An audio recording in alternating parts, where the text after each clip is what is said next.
इसको देखिए एक संग जीना संग मरना थे रे एक संग जीना संग मरना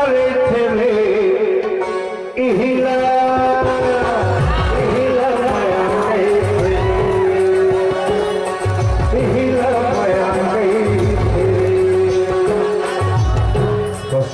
प्यार ऐसे करो जैसे राधा कृष्ण ने किया, प्यार ऐसे करो जैसे शिव कुमार तिवारी और इस जालिम ने किया। तो प्यार करो तो फिर से सुनिए एक संग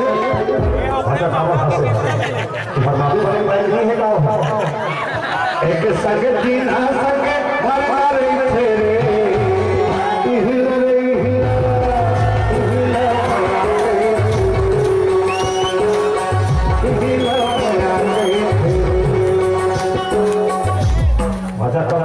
याद है उसको 1990 में गीत गाया था तो पूरा समाज झूम गया था इस गीत पे। उस समय हमने दूसरे स्टेज पे गाया था, आप दूसरे स्टेज पे गा रहे हैं। 1990 में जब आदरणीय शंकर चौधरी जी, आदरणीय कौशल पांडे जी,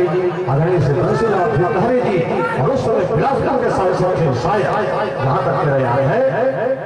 मदन शर्मा, तो तब हम गाए थे गीत, 89 में झूमा था पूरा समाज।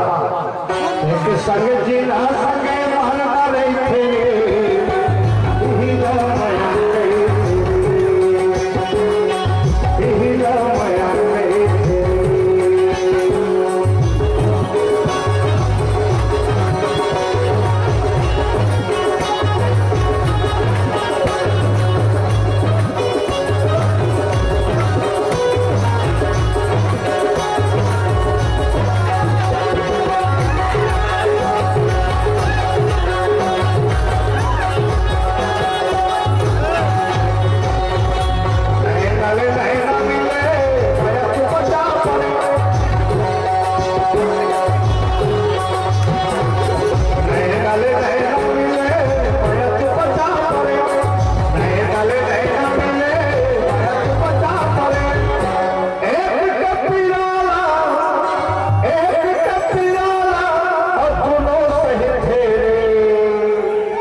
इहिला